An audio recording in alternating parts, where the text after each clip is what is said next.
Bonjour chers amis, j'espère que vous êtes reposés et j'espère que vous avez envie d'étudier. Je vous invite qu'on puisse prier dans ce sens. Père éternel, je te remercie parce que nous pouvons avancer, nous pouvons apprendre encore un élément concernant la fin des temps. Je te prie Seigneur, aide-nous à savoir, à comprendre tout ce qui est autour du scellement pour que ça puisse nous aider dans notre foi, dans notre spiritualité. Soit avec tous ceux et celles qui regardent et qui écoutent, et soit aussi avec moi pour que je puisse transmettre ta volonté. Amen. J'espère que vous êtes bien, que vous soyez sur la chaîne YouTube de Créteil, sur le Zoom ou sur ma chaîne YouTube à moi. D'ailleurs, je m'excuse parce qu'il y a une semaine, il y avait quelques problèmes techniques. Je remercie à la technique de les avoir résolus. On avait la chance à ce moment-là d'avoir plusieurs moyens. Il y avait 10 minutes pendant qu'on n'a pas bien entendu. Et on avait pu basculer sur de la chaîne YouTube de Créteil, sur Zoom ou sur ma chaîne à moi. Mais j'espère qu'aujourd'hui, tout va bien se passer. Chez moi, il y a quelques travaux qui se font. J'espère que ça ne va pas brouiller non plus notre rencontre. Nous avons donc vu la Trinité impie. Nous avons vu la loi du dimanche. Nous avons vu le grand cri. Nous avons vu la pluie de l'arrière-saison. Et maintenant, je vous invite à voir le scellement. Qu'est-ce qui se passe concernant le scellement et comment nous pouvons nous préparer pour ce moment? Selon les différentes définitions, un sceau est un cachet qui atteste l'authenticité d'un document grâce à une signature ou une empreinte spécifique et ou une marque qui symbolise l'appartenance. Ça, c'est le sceau. Nous pouvons donc dire que le sceau est un signe, une marque qui atteste l'authenticité, qui atteste l'originalité ou la validité, qui atteste l'autorité, la protection ou qui confirme quelque chose. Voilà, l'authenticité, l'originalité, l'autorité, la protection.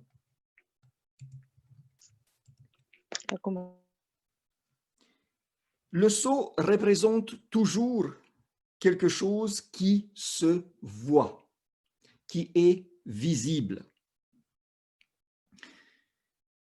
Maintenant, regardons ce que représente le scellement dans la Bible. Nous avons dans la Bible deux types de scellement.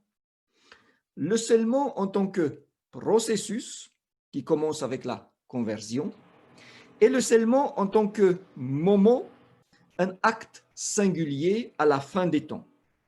Je précise que ce moment où nous utilisons l'expression, le moment pour lequel nous utilisons le scellement, l'expression le scellement, c'est ce moment à la fin des temps.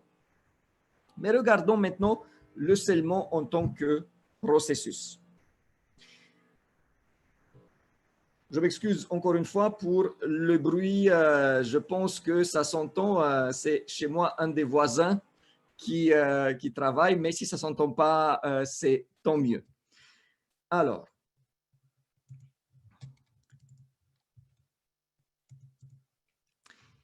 lisons en Éphésiens 1er, le verset 13-14 et Éphésiens 4, le verset 30. Le scellement en tant que processus. En lui, vous aussi, après avoir, excusez-moi, j'ai mis le mauvais diapo. il faut que je regarde un tout petit peu.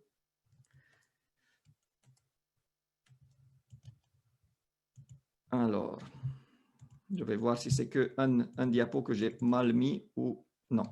OK, bon. Dans ce cas-là, le texte, c'est que le texte que j'ai pas mis en français, heureusement. Je m'excuse, ça m'arrive de temps en temps quand je fais des présentations en plusieurs langues. Voilà. Alors, Éphésiens 1er, 13-14 et Éphésiens 4, le verset 30.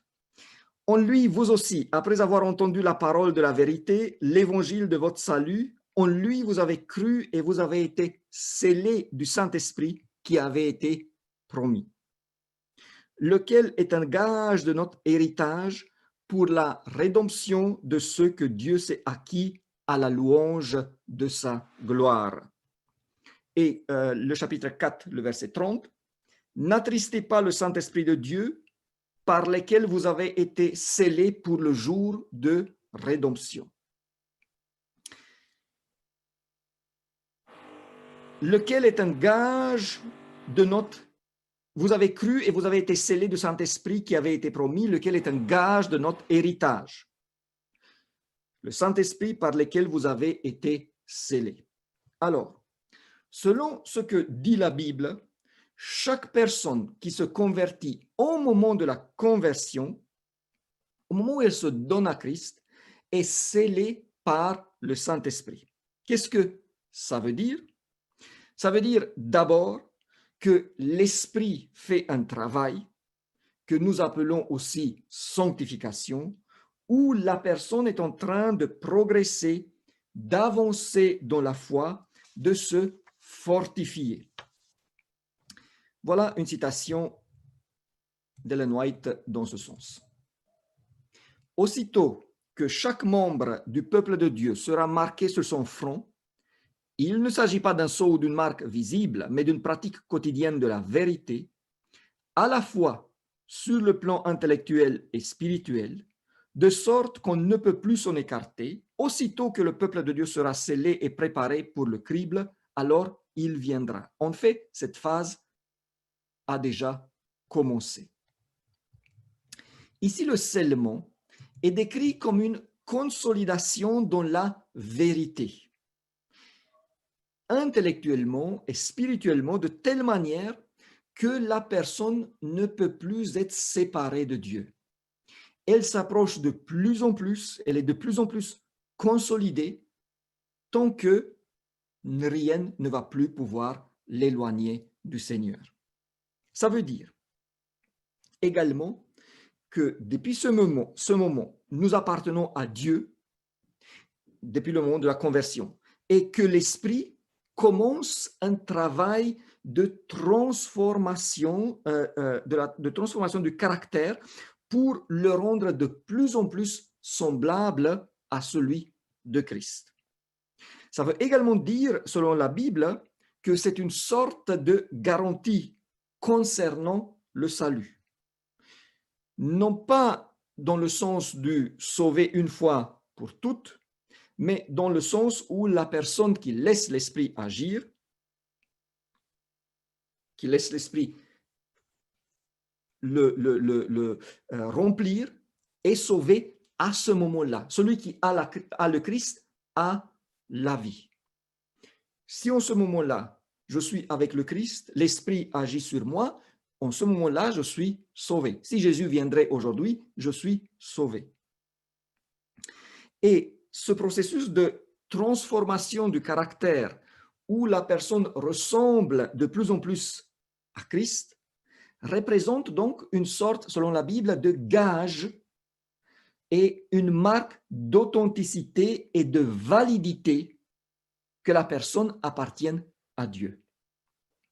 Il s'agit aussi d'un signe extérieur. Vous avez lu que dans la citation que ça ne se voit pas à l'extérieur. Oui, ce n'est pas un signe qui se voit à l'extérieur, mais le fait que l'esprit agit sur moi, ça se voit à l'extérieur à travers mon comportement à moi. Ça se manifeste dans mes actes, dans mes paroles.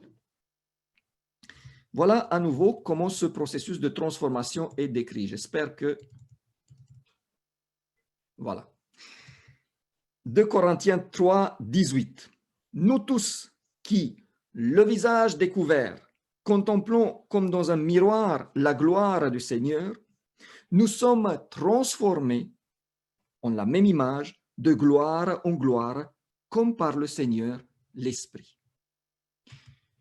Nous regardons le Christ et nous sommes transformés par l'Esprit petit à petit selon son image à lui.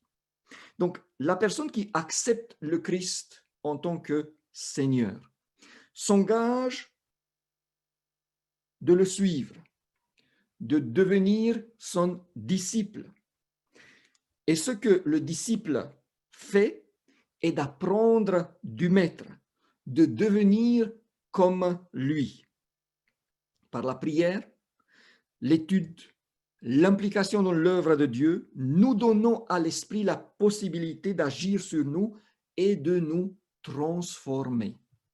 Petit à petit, nous allons penser comme le Christ, agir comme le Christ, avoir la même attitude comme lui. Sa volonté devient petit à petit la nôtre.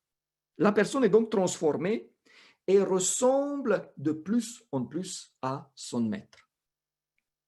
Maintenant, si une personne s'est engagée dans ce processus et qu'elle est en train d'avancer pas à pas, à un certain moment interviendra après le scellement final, dont nous allons discuter par la suite. Mais par rapport à la ressemblance avec le Christ, le scellement va authentifier, il va confirmer ce qui s'est passé dans ma vie jusque-là. Si vous voulez, ce moment du scellement va donc confirmer le travail de l'esprit dans une personne et le travail de la personne dans l'esprit. Voilà à nouveau une citation. Le sceau de Dieu vivant sera placé seulement sur ceux qui ressemblent au Christ par le caractère.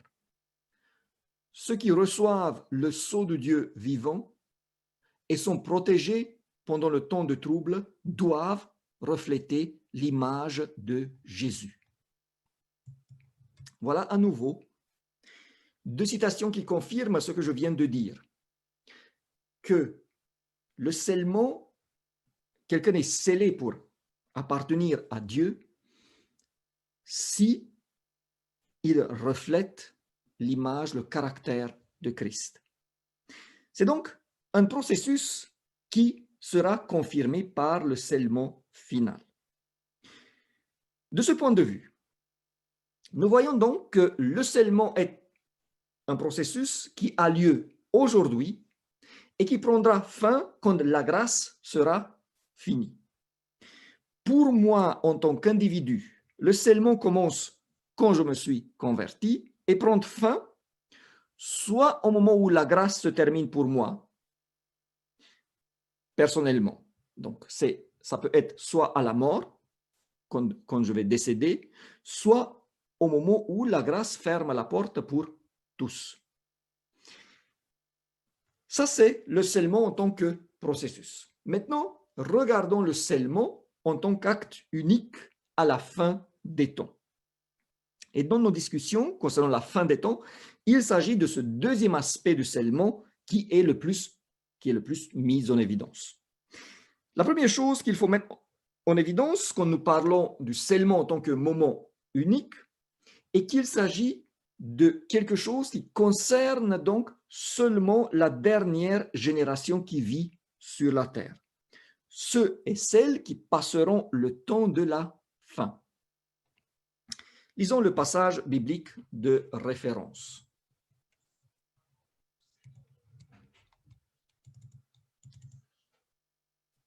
Apocalypse 7, 2 à 4.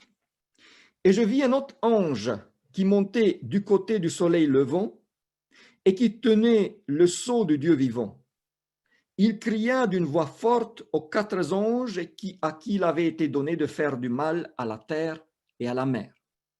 Et il dit, ne faites point de mal à la terre ni à la mer, ni aux arbres, jusqu'à ce que nous ayons marqué du sceau le front des serviteurs de notre Dieu. Et j'entendis le nombre de ceux qui avaient été marqués du sceau, 144 000 de toutes les tribus des fils d'Israël. Voilà le passage biblique le plus important concernant le scellement. Dans ce passage, il s'agit de l'extension au 6e sceau dans l'Apocalypse. Nous sommes dans le cadre des événements de la fin, avec le 6e sceau, où le peuple de Dieu est décrit. La Bible nous décrit ce qui se passe avec le peuple de Dieu pendant ce temps-là. Nous apprenons que les anges qui tiennent les vents, des vents qui représentent des malheurs, doivent attendre et ne pas lâcher ces vents jusqu'à ce que les enfants de Dieu soient scellés avec le sceau de Dieu. Ensuite, c'est ce qui est sous-entendu, et que ces malheurs vont venir. Ce qui montre que un des buts principaux, peut-être nous pouvons dire le premier but du sceau de Dieu, est de protéger ses fidèles des bouleversements de la crise de la faim. Il s'agit donc d'une assurance concernant la protection de Dieu pendant le temps des plaies et d'autres châtiments divins. Le scellement est clairement associé à la protection de Dieu. Quand quelqu'un est scellé, il appartient à Dieu et Dieu le protège. Il y a 2 images dans l'Ancien Testament qui soutiennent cette idée et qui représentent l'arrière-plan pour le scellement et pour le passage en Apocalypse 7. Premièrement, il s'agit en Exode du sang qui est mis sur les linteaux des portes au moment de la 10e plaie, sang qui protège les premières nées et qui agit, qui actionne comme un sceau. Et deuxièmement, nous avons une image dans le prophète Ézéchiel, le chapitre 9, je vais lire les versets 1er et le 4e. Puis il cria d'une voix forte à mes oreilles, « Approchez-vous, qui devez châtier la ville, chacun son instrument de destruction à la main. » L'Éternel lui dit, « Passe au milieu de la ville, au milieu de Jérusalem, et fais une marque sur le front des hommes qui soupirent et qui gémissent à cause de toutes les abominations qui s'y commettent. » La marque, le signe sur le front, ici en Ézéchiel, va marquer et protéger ceux qui sont fidèles à Dieu pendant la destruction de Jérusalem. Il faut préciser que le sceau de Dieu est mis ou uniquement sur le front dans le cas des serviteurs de Dieu. Si la marque de la bête, elle est mise sur le front ou sur la main droite, ce qui signifie, la main droite, une action par contrainte, par peur, par dissimulation, sans qu'il y ait une conviction derrière, dans le cas de Dieu, lui, il n'accepte que les décisions qui viennent d'une conviction sincère. C'est pour ça que le sceau de Dieu est mis que sur le front et seulement sur le front. C'est pour cela qu'il ne faut pas utiliser la peur comme moyen de conversion. C'est vrai, il faut dire aux gens, il faut leur expliquer quelles sont les conséquences. Mais ce n'est pas par la peur qu'on doit convertir les personnes. Parce que dans ce cas-là, c'est comme si le sceau de Dieu sera mis sur la main. Alors que Dieu souhaite que ça soit une conversion qui vienne du fond du cœur et que ça soit quelque chose de sincère.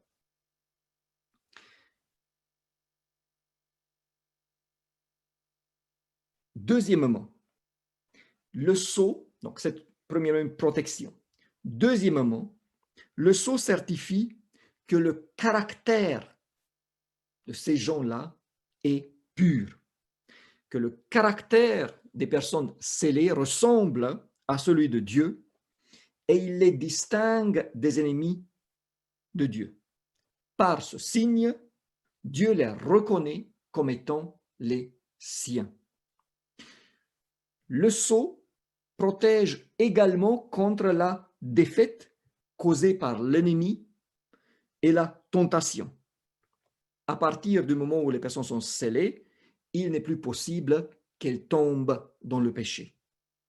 Par contre, le sceau de Dieu à la fin ne protège pas contre la colère de la bête. On va recevoir dans le dernier conflit soit le sceau de Dieu, soit la marque de la bête. Le sceau de Dieu protège contre la colère de Dieu, contre les fléaux que Dieu envoie. La marque de la bête protège contre la colère de la bête. Donc, on ne peut pas échapper à tous les deux. Il y a toujours des malins qui pensent s'arranger et avec une partie et avec l'autre, et qui marchent sur les deux fronts. Alors là, ce n'est pas possible. Soit on est avec Dieu, et là, la colère de la bête va se tourner vers nous, soit on est avec la bête. Dans ce cas-là, c'est la colère de Dieu qu'on va subir. Le sceau de Dieu ne protège pas donc d'éventuelles souffrances comme le faim, le soif, la chaleur et, comme j'ai dit, la persécution de la bête et de ses sujets. De même que la marque de la bête, comme je l'ai dit, protège contre la colère de la bête, mais pas contre les fléaux de Dieu. Et ce qu'il est logique est qu'on obtient le sceau de Dieu seulement après avoir été testé et résisté jusqu'à la mort et ne pas céder devant cette marque de la bête. Et là, on arrive, donc on a vu le scellement en tant que processus, le scellement en tant qu'acte unique, et maintenant, regardons le moment du scellement. Quand est-ce que les fidèles de Dieu seront scellés? Au moment où le jugement investigatif, le jugement préadvent arrive à ceux qui sont en vie, là, ils sont scellés et leur destin ne change plus. Mais, même si nous parlons d'un acte unique et non pas d'un processus, même si nous comprenons qu'il s'agit d'un moment, nous pouvons également nous imaginer, c'est ce que moi je comprends, que le scellement prend un peu de temps et que toutes les personnes ne sont pas scellées en un seul moment, mais éventuellement en une période qui, je répète, serait relativement courte. Il est judicieux de penser que le scellement commence avec la promulgation de la loi dominicale et qu'il va donc se poursuivre pendant un certain temps. Sachez que nous n'avons pas absolument toutes les réponses. Nous sommes dans le cadre des événements qui vont venir. J'essaie à expliquer de la meilleure manière ce que moi j'ai compris. J'insiste que le point important, c'est la préparation. Enfin, ce n'est pas tellement important si le scellement dure un jour, une semaine, un mois, ou ça se passe en une seule minute. Ce qui est important, que je sois préparé à ce moment-là. Mais par rapport aux différents passages que nous avons, j'essaie donc à expliquer de la meilleure manière, de mettre les pièces de puzzle de telle manière, une à côté de l'autre, pour que ça donne une image cohérente. par rapport au commencement avec la promulgation de la loi dominicale. Voilà une citation qui va dans ce sens de Témoignages, volume 2. Que faites-vous donc, mes frères, dans cette grande œuvre de préparation? Ceux qui s'unissent au monde se transforment à son image et se préparent ainsi à recevoir la marque de la bête. Ceux qui manquent de confiance en eux-mêmes, qui s'humilient devant Dieu et purifient leur âme par l'obéissance à la vérité, sont transformés à l'image du ciel et se préparent à recevoir le sceau de Dieu sur le front. Lorsque le décret, ça c'est le décret du dimanche, aura été proclamé, que le sceau aura été apposé, leur caractère demeurera pur et sans tache à jamais. Donc voilà une citation qui paraît dire que ça commence avec la promulgation de la loi du dimanche. Vous voyez à nouveau quel moment important pour le temps de la fin et représente la loi du dimanche. Et donc, si c'est ainsi, il devient clair que le scellement, même si en gros c'est une période très courte, c'est quand même une période. Car nous avons vu déjà que le grand cri continue pendant ce temps de promulgation de la loi du dimanche et après. Et donc, ce qui veut dire que le scellement durera également. C'est aussi dans la logique des choses, car les lois du dimanche représentent, selon d'autres citations, le grand test et aussi le début de la position de la marque de la bête. Donc, ce que je peux dire est que le scellement commence au moment où les lois de dimanche sont promulguées. Et quand nous allons parler de la fin de la grâce la semaine prochaine, là nous apprenons encore plus de choses par rapport à cela. Maintenant, l'importance du sabbat dans le cadre du scellement du temps de la fin. Il y a quelques confusions dans ce sens. Les adventistes de 7e jour aiment dire que le sabbat, c'est le sceau de Dieu. Maintenant, à mon avis, ce n'est pas faux, mais je dirais que c'est un raccourci. C'est comme moi, je décris cette affirmation, pure et simplement, le sabbat est le sceau de Dieu. C'est une sorte de raccourci. Prenons les choses en ordre. Généralement, quand on parle d'un sceau, il y a deux choses qu'on peut viser. C'est l'instrument avec lequel on scelle et c'est la marque, le signe qui est posé.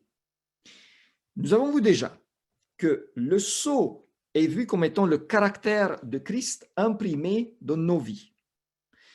C'est l'Esprit Saint qui rend ça possible et en même temps, nous pourrions dire que la présence de l'Esprit dans nos vies représente également le scellement. Mais nous avons déjà identifié le choix de garder le dimanche au moment où les lois du dimanche sont promulguées avec la marque de la bête. La Bible identifie le sabbat comme étant le signe de Dieu. Forcément donc, le sabbat a sa place dans le processus du scellement. Mais il faut que nous l'expliquions et que nous le définissons correctement. Tout d'abord, en interprétant la Bible et le 4e commandement, nous affirmons, et là, sans peur de faire des erreurs, que par la formulation de ce commandement du 4e, Dieu a mis son sceau à l'intérieur en marquant son nom, son titre et l'étendue de son autorité. Voilà une citation de la tragédie des siècles dans ce sens. Le sceau de la loi de Dieu se trouve dans le 4e commandement. Seul entre les 10, il renferme le nom et le titre du législateur. Il le proclame créateur des cieux et de la terre et montre ainsi que Dieu seul a droit à notre soumission et à notre adoration. En dehors de ce précepte, rien dans le décalogue n'indique de quelle autorité la loi émane. Or, la loi divine ayant été privée de son sceau lorsque le sabbat en a été éliminé par l'autorité du pape, les disciples de Jésus sont invités à rétablir ce sceau en rendant au jour de repos du 4e commandement sa place légitime comme mémorial du Créateur et signe de son autorité. Nous avons donc en Exode 20 le 4e commandement qui marque le nom de Dieu, Yahvé, qui apparaît dans le cadre du commandement, le titre de Dieu, le fait qu'il est créateur, et troisièmement, l'étendue de son autorité, les cieux, la terre et la mer. Ça, c'est donc le sceau de Dieu à l'intérieur du 4e commandement. Quand nous arrivons au moment des lois dominicales, et quand la marque de la bête est mise d'une manière symbolique sur le front et la main droite de ceux qui s'y soumettent, ceux et celles qui garderont le sabbat, attention, recevront le sceau de Dieu sur leur front. En observant le sabbat, on reçoit le sceau de Dieu sur son front. Donc, je répète, pour être totalement correct, il faut dire que si on observe le sabbat à ce moment-là, on reçoit le sceau de Dieu sur son front. Voilà encore deux courtes citations. Le sceau de Dieu vivant est placé sur ceux qui gardent consciencieusement le sabbat du Seigneur. Ceux qui veulent porter le sceau de Dieu sur leur front doivent garder le sabbat du 4e commandement. Les deux citations, vous les trouvez dans l'événement des derniers jours. Ceux qui veulent porter le sceau de Dieu doivent garder le sabbat du 4e commandement. Donc, garder le sabbat te fait obtenir le sceau de Dieu. Choisir de garder le sabbat te fait recevoir le sceau de Dieu. L'idée derrière est, tu choisis à obéir à Dieu et à Dieu seulement. L'adorer en tant que créateur et rédempteur. Et en ce qui concerne la relation avec le caractère de Christ dans nos cœurs, c'est l'obéissance totale de Christ envers Dieu et sa loi qui est impliquée. Comme le Christ a obéi à Dieu quand il était sur la terre, comme ça, nous aussi, nous obéissons à Dieu totalement comme le Christ. Et en obéissant totalement à la loi de Dieu, dont le sabbat, qui est sous le feu des réflectoires à ce moment-là, nous faisons donc ce que Jésus a fait. Nous démontrons que nous avons nous-mêmes le caractère qui est le sien. En n'oublions pas, bien sûr, que la foi ne consiste pas seulement du respect du sabbat. Celui-là est mis en avant, mais c'est le respect de la loi entière. Encore deux citations, et encore, vous les trouvez les deux dans les événements de derniers jours. Une marque est placée sur chaque membre du peuple de Dieu, de même qu'un signe était placé sur les portes des habitations des Hébreux afin de préserver le peuple de la ruine générale. Dieu déclare, « Je leur donnais mes sabbats comme un signe entre moi et eux pour qu'ils connussent que je suis l'Éternel qui les sanctifie. » Et deuxième citation, « Tandis qu'une catégorie, en acceptant le signe de soumission au pouvoir terrestre, reçoit la marque de la bête, l'autre, choisissant de respecter le signe de la soumission à l'autorité divine, reçoit le sceau de Dieu. » Vous voyez que le sceau de Dieu est reçu en parallèle avec la marque de la bête. Maintenant, je répète, correctement exprimé, c'est en observant le sabbat, on reçoit le sceau de Dieu sur son front. Comme je l'ai dit déjà, beaucoup prennent le raccourci pour dire le sabbat et le sceau de Dieu. Mais le plus correct, je répète, il faut être si correct que possible et de dire qu'au moment où la loi dominicale sera promulguée, celui qui gardera le sabbat, le signe visible, le signe extérieur, sera marqué par le sceau de Dieu. Voilà l'importance du sabbat dans le scellement. Le sabbat, voire le dimanche, nous font obtenir à ce moment-là le sceau de Dieu ou la marque de la bête. Et maintenant, le dernier point pour aujourd'hui, et peut-être le plus important, concerne notre préparation pour ce moment du scellement, le moment final du scellement. Car, je répète, il est bien de comprendre ce qui va se passer, mais il est encore plus important de faire en sorte qu'on soit préparé à ce moment-là et qu'on reçoit justement le sceau de Dieu. Et nous devons revenir à ce que j'ai dit tout au long de ces présentations. Mes frères et sœurs, il faut que notre préparation commence dès aujourd'hui.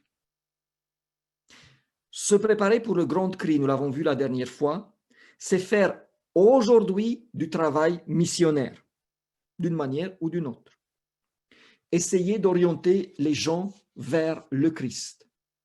De même, se préparer d'une manière générale pour le scellement, c'est faire les mêmes gestes qu'il faut faire pour éviter d'être criblé, s'approcher de Christ, se laisser conduire par lui, vivre pour lui et à travers lui. Et en ce qui concerne maintenant le scellement en tant que moment, la préparation consiste dans le respect du sabbat d'une manière correcte. Si le scellement est lié directement à l'observance du sabbat, la préparation aujourd'hui, c'est de justement garder et observer le sabbat selon la volonté de Dieu. Ça veut dire faire du sabbat déjà un délice qui te permet de passer du temps avec ton Seigneur que tu aimes.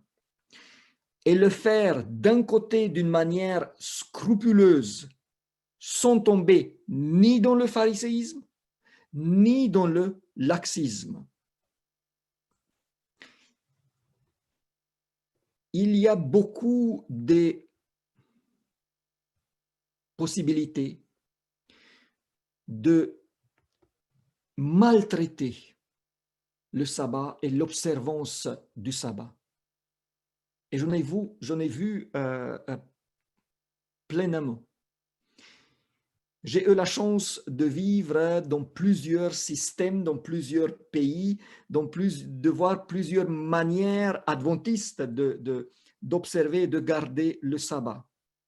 J'en ai vécu la manière phariséique de garder le sabbat où l'accent est mis sur il ne faut pas faire ça, il ne faut pas faire l'autre, l'interdiction de l'un, l'interdiction de l'autre, ce qui rend le sabbat un fardeau, quelque chose où on attend que ça se termine.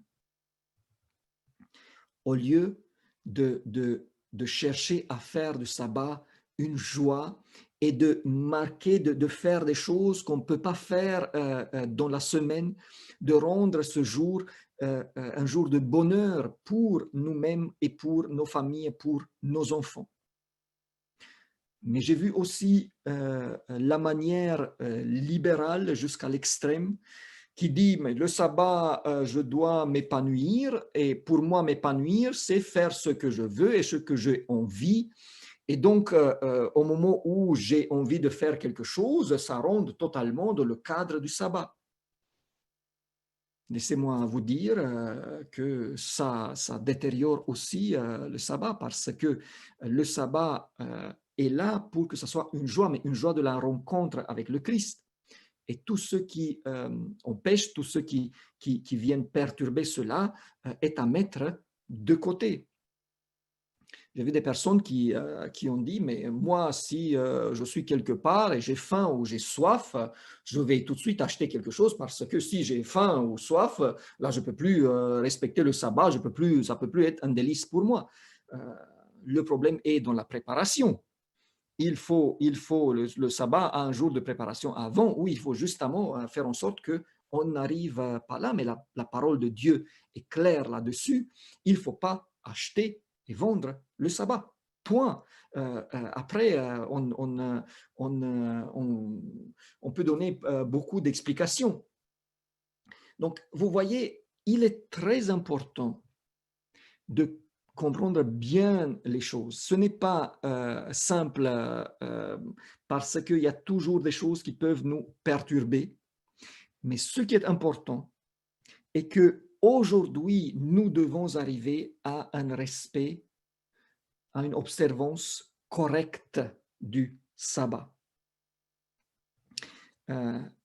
C'est pour cela que les épreuves, les difficultés d'avoir son sabbat ne représentent pas toujours une malédiction.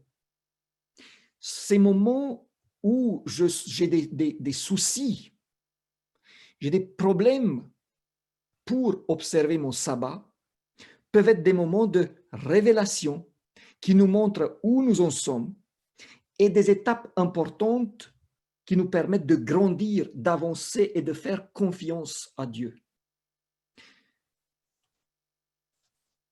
Nous approchons, nous entrons dans une période où ce qui est attendu est une crise économique sérieuse. Et là, le fait de trouver un travail sera quelque chose d'important.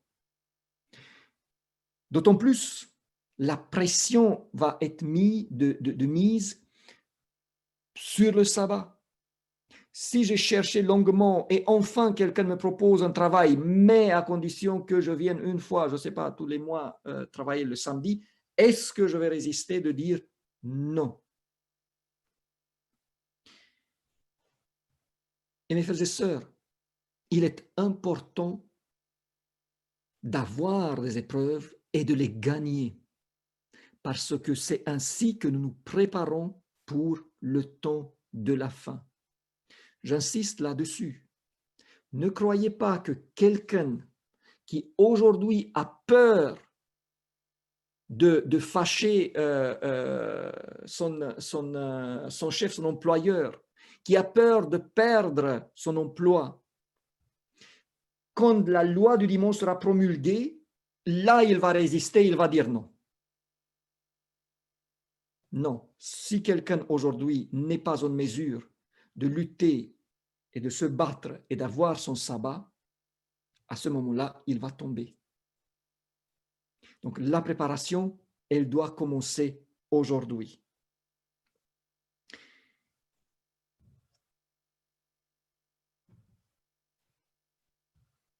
Nous voulons généralement avoir nos sabbats depuis le début, sans avoir à lutter, sans avoir à prendre des risques.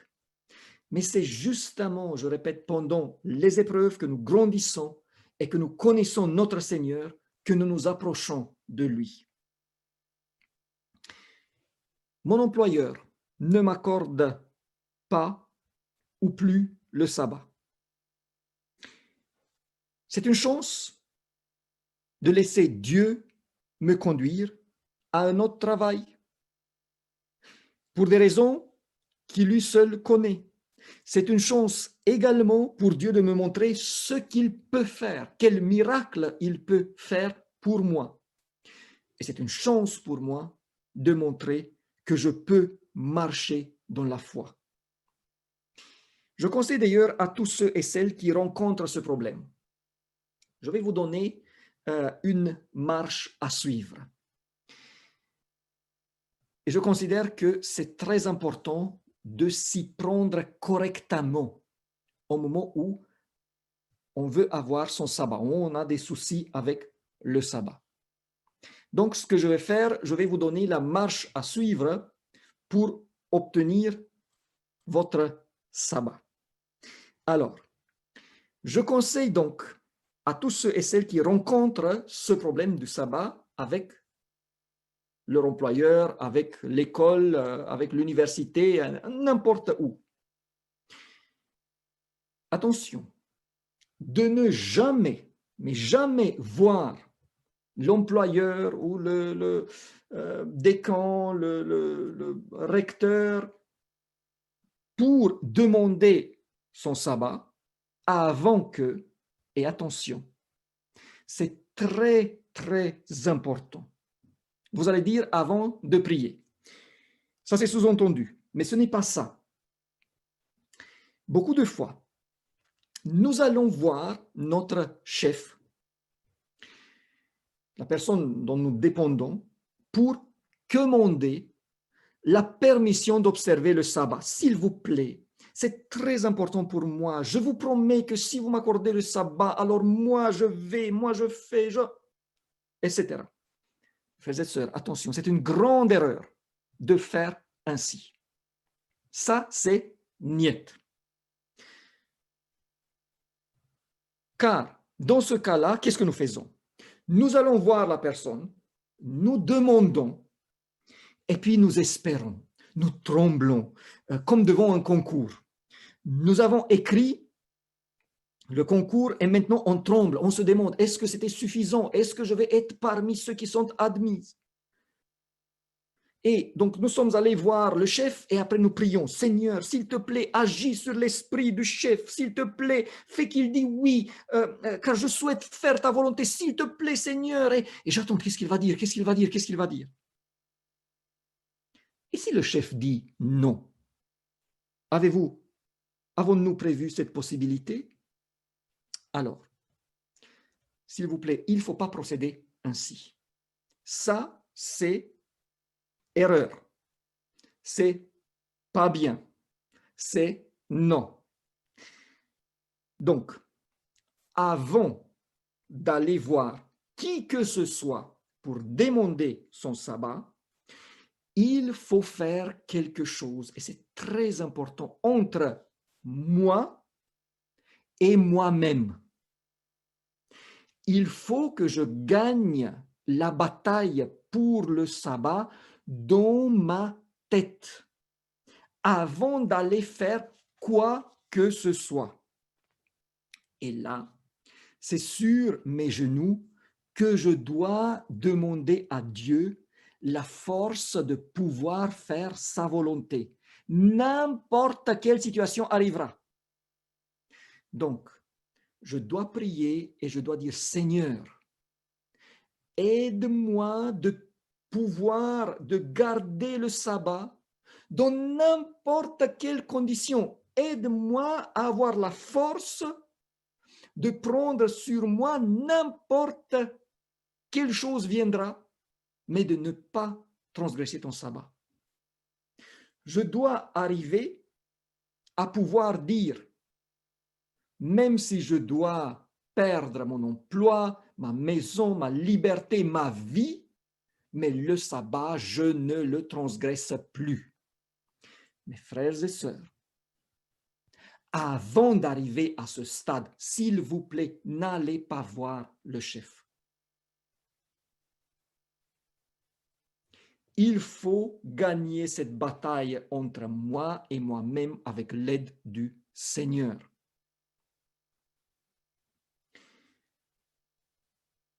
Ce n'est pas la peine d'aller voir le chef, de trembler, de peut-être l'obtenir, peut-être pas, de n'avoir même pas en tête ce qui se passe si. Non. D'abord, j'arrive à dire, le sabbat, je ne le transgresse pas. Vienne que et qui viendra, la fin du monde, et moi, je ne vais pas le faire. Et si on est arrivé là, et c'est là la difficulté, c'est là la bataille, c'est pour ça qu'il faut se battre, d'arriver là. Ma sœur, mon frère, même si aujourd'hui tu as ton sabbat, ce ne serait pas mal de prier pour en arriver là.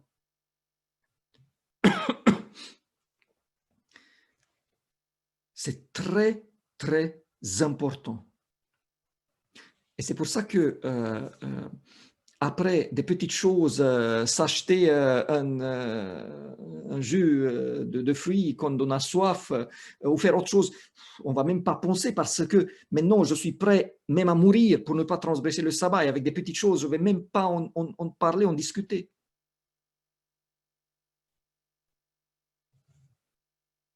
C'est là le chemin le plus long et le plus dur. Mais nous voulons gagner la bataille finale, il faut qu'on arrive là. Je vais garder le sabbat malgré tout ce qui pourrait arriver. Et une fois que je suis arrivé à ce stade, le reste va être tellement simple, vous allez voir. Le reste va aller de soi.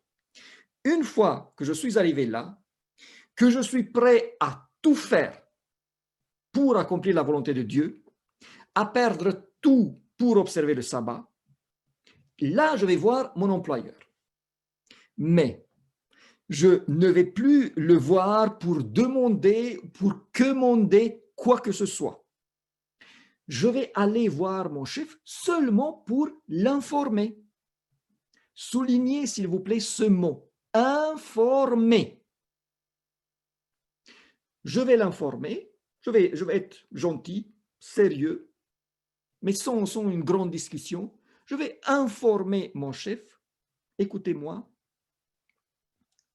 à partir du 30 juin, on lui laisse 1-2 semaines, voilà, pour qu'il ait le temps, lui aussi, de se préparer. Donc, on l'informe qu'à partir du 30 juin, je ne vais plus travailler le sabbat. Point.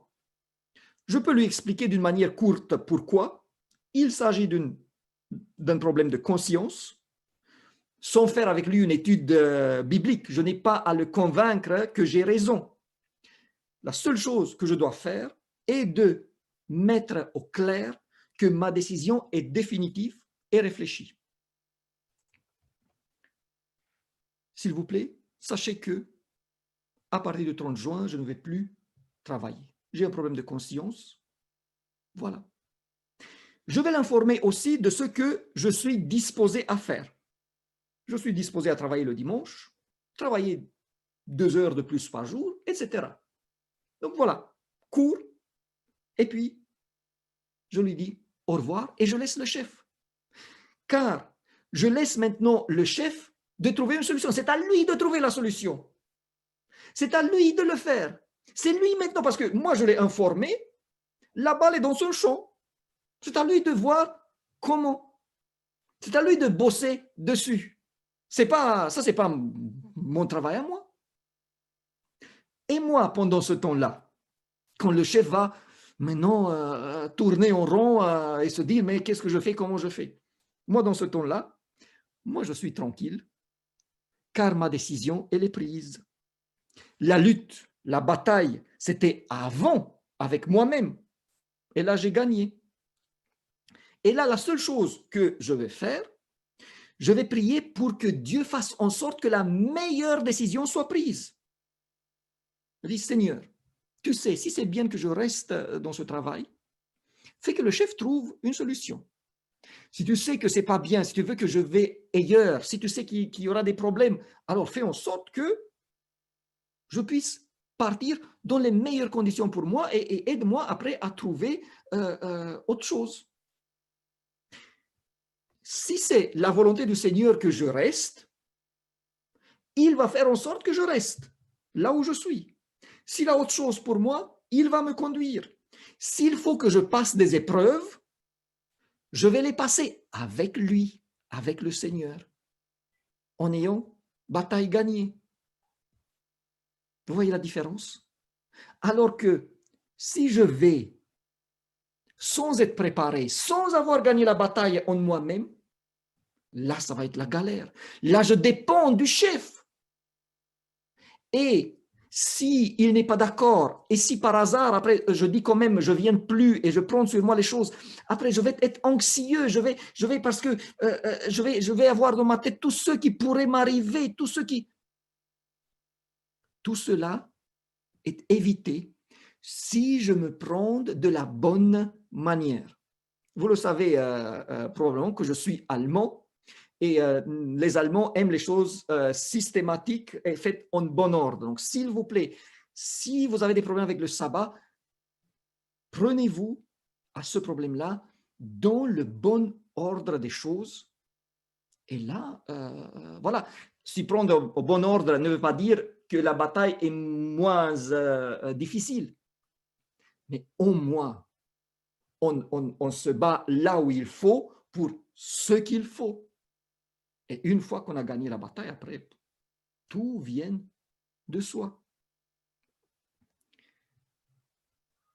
Et si j'ai eu une telle expérience, j'ai fait un pas en avant dans ma préparation pour le ciel, dans ma préparation pour la crise de la faim, dans ma préparation pour le moment des lois dominicales, dans la préparation pour le scellement. Parce que si j'ai fait ça déjà et j'ai eu l'expérience avec mon chef, avec mon employeur, dans ce cas-là, quand les lois dominicales viendront, je vais m'y prendre de la même manière avec les autorités de l'État, les autorités religieuses qui sont derrière. Et je vais gagner la bataille de la même façon. Pour la fin, je vais vous raconter une expérience que j'ai vécue quand j'étais pasteur en Roumanie. C'était un moment compliqué. En Roumanie, à la fin du collège, ça ne s'appelle pas collège, mais à la fin du collège, pour passer au lycée, il y a un examen. Donc, tous les enfants passent un examen et selon les notes qu'ils ont obtenues, ceux qui ont obtenu la meilleure note peuvent choisir en première le lycée où ils veulent aller. Et les derniers, après, choisissent ceux qui restent. Si on ne passe pas l'examen, alors on ne peut pas s'inscrire au lycée. Il faut aller dans une école moins élevée. Et c'était 1996 ou 17. J'étais un jeune pasteur à Bucarest. Je venais de commencer le travail pastoral depuis peu de temps. L'église, elle était très grande, donc il y avait quand même une dizaine, quinzaine des enfants peut-être qui étaient concernés. Et dans le pays entier, il y avait à peu près 1000 enfants adventistes qui étaient concernés par cet examen. Et les autorités de l'Église ont discuté avec l'État. Ils ont dit, écoutez, vous avez mis un examen, excusez-moi, je n'ai pas précisé. L'examen était, il y avait plusieurs épreuves et une épreuve était programmée le sabbat. De l'examen de la fin du collège dans le pays. Et les autorités de l'Église sont allées voir l'État et ont dit, bon, nos enfants, ils ne peuvent pas aller parce que, voilà, le sabbat, pour nous, c'est ça, c'est ça, c'est ça. Et les autorités ont expliqué, ont dit, mais écoutez, mais il y a aussi des orthodoxes, et quand il y a quelque chose le dimanche, ils vont le faire. Oui, mais écoutez, pour nous, le sabbat, ce n'est pas la même chose que le dimanche pour les orthodoxes. Pour nous, le sabbat, c'est comme un jour de Pâques pour les orthodoxes. Mais non, imaginez-vous un examen mis un jour de Pâques. Est-ce que ça marcherait? Donc, il y avait une discussion, l'État n'a rien fait. Parce que l'État a tablé sur l'idée, bon, L'Église dit ça, mais les enfants vont aller probablement quand même. De toute façon, ils ont voulu voir ce qui se passe. Et ce qui s'est passé, c'est très intéressant, très intéressant. 1000 enfants, 300 entre 1000 sont allés ce jour à l'examen. Ils sont allés le sabbat passer l'examen. 600 élèves, 2 tiers sont restés à la maison. À peu près, à propos, on pourrait dire criblage, la chose. Vous voyez, ça c'est un peu voilà, les taux. 600 élèves ne sont pas allés à l'examen. Et j'avais un groupe des enfants, et ce jour-là, ce sabbat-là, je suis allé les voir, je suis allé dans leur groupe d'école, de classe d'école de sabbat, et je leur dis, mes amis, soyez contents parce que vous êtes en train de faire une expérience avec Dieu. Vous êtes en train, vous avez fait le bon choix.